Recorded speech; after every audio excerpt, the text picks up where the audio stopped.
ಭಾಳ ಕಷ್ಟ ಅಂತ ಅಂದ್ಕೊಳ್ತಾರೆ ಎಲ್ಲರೂ. ಬಟ್ ಅಡುಗೆ ಭಾಳ ಸುಲಭವಾಗಿ ಮಾಡ್ಕೋಬೋದು. ಚೂರು ಪುದೀನೂ ಹಾಕ್ಕೊಳ್ತೆ ನಾನು ಅದಕ್ಕೆ ಲಾಸ್ಟಲ್ಲಿ, ಮತ್ತು ಇದು ಕೊತ್ತಂಬರಿ ಹಾಕ್ಕೊಳ್ತೆ.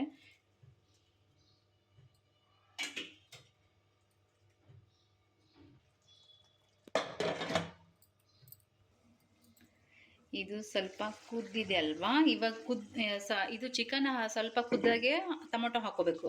ಫಸ್ಟಿಗೆ ನಾವು ಟೊಮೊಟೊ ಹಾಕ್ಕೊಂಡ್ರೆ ಚಿಕನ್ ಕುದಿಯೋಲ್ಲ. ಟೊಮೊಟೊ ಹಾಕಿ ಮತ್ತೆ ಇದು ಬೇಯಿಸ್ಕೋಬೇಕಾಗೋದು. ಇದು ಮತ್ತೆ ಇದು ಚೆನ್ನಾಗಿ ಇದು ಹಾಕಬೇಕು, ಏನಂತಾರೆ, ಚೆನ್ನಾಗಿ ಕುದಿಬೇಕು. ಕುದ್ಮೇಲೆ ಆ ಚಿಕನ್ ಎಷ್ಟು ಕುದಿಸ್ತೀವೋ ಅಷ್ಟು ಚೆನ್ನಾಗಿರುತ್ತೆ. ಹಸಿ ಬಿಸಿ ಇದ್ದರೆ ಚೆನ್ನಾಗಿರಲ್ಲ. ಇವಾಗ ನಾನು ಮತ್ತೆ ಇದು ಕುದಿಯೋವರೆಗೆ ನಾನು ಇದನ್ನು ಮುಚ್ಕೋತೆ. ಇವಾಗ ಟೊಮೊಟೊ ಕೂಡ ಕುದ್ದಿದೆ. ನಾನಿವಾಗ ಮಸಾಲ ಹಾಕ್ಕೊಳ್ತೆ, ರುಬ್ಬಿದ ಮಸಾಲ. ಈ ರುಬ್ಬಿದ ಮಸಾಲನ ಹಾಕ್ಕೊಂಡ್ರೆ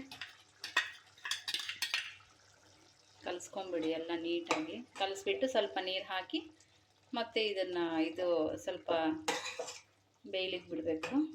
ಬೆಂದ ಮೇಲೆ ಆವಾಗ ರೆಡಿ ಆಗುತ್ತೆ. ಈ ಸ್ಟೈಲ್ ಮಾಡ್ಕೊಳ್ಳಿ, ನಿಜವಾಗ್ಲೂ ಭಾಳ ಚೆನ್ನಾಗಿರುತ್ತೆ. ಚಿಕನಲ್ಲಿ ಯಾವ್ದು ಮಾಡಿದ್ರೂ ಚೆನ್ನಾಗೇ ಇರುತ್ತೆ.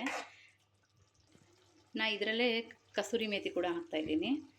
ನಾ ಯಾವುದೇ ಮಸಾಲ, ನೀವು ನೋಡ್ತಾ ಇದ್ರಲ್ಲ, ನಾ ಯಾವುದೇ ಮಸಾಲ ಯೂಸ್ ಮಾಡಿಲ್ಲ. ಮನೆಯಲ್ಲೇ ಚಕ್ಕೆ ಲವಂಗ.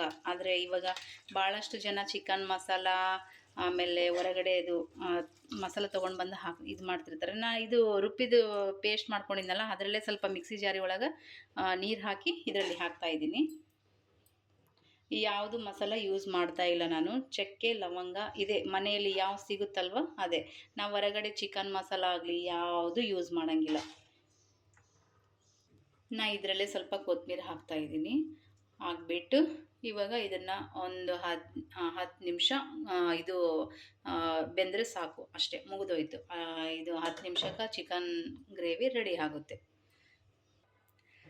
ಫೈನಲಿ ಚಿಕನ್ ರೆಡಿ ಆಗಿದೆ. ಚಿಕನ್ ಗ್ರೇವಿ ನೋಡಿ ಹೇಗಾಗಿದೆ ಅಂತ ನೋಡಿದ್ರಲ್ವ. ನೀವು ಇದೇ ಥರ ಇದು ಯಾವುದು ಮಸಾಲ ಏನೂ ಇಲ್ಲದೆ ಈ ಥರ ಮಾಡ್ಕೊಳ್ಳಿ. ಆರೋಗ್ಯ ಭಾಳ ಚೆನ್ನಾಗಿರುತ್ತೆ. ಹೊರಗಡೆ ಮಸಾಲ ಯಾವ ಥರ ರೆಡಿ ಮಾಡಿರ್ತಾರಂತ ಗೊತ್ತಿರಲ್ಲ. ಸೊ ಮನೆಯಲ್ಲೇ ಸಿಂಪಲ್ಲಾಗಿರುವಂಥ ಪದಾರ್ಥಗಳು ತೊಗೊಂಡೆ ಮನೆಯಲ್ಲಿ ಮಾಡ್ಬೋದು. ಓಕೆ, ವಿಡಿಯೋ ಇಷ್ಟ ಆದರೆ ಲೈಕ್ ಮಾಡಿ, ಶೇರ್ ಮಾಡಿ. ಯಾರೆಲ್ಲ ಹೊಸದಾಗಿ ನೋಡ್ತಾ ಇದ್ದಾರಲ್ಲ ಚಾನಲ್ನ ಸಬ್ಸ್ಕ್ರೈಬ್ ಮಾಡ್ಕೊಳ್ಳಿ. ಓಕೆ, ನೆಕ್ಸ್ಟ್ ವಿಡಿಯೋದಲ್ಲಿ ಮತ್ತೆ ಸಿಗೋಣ. ಓಕೆ, ಬಾಯ್.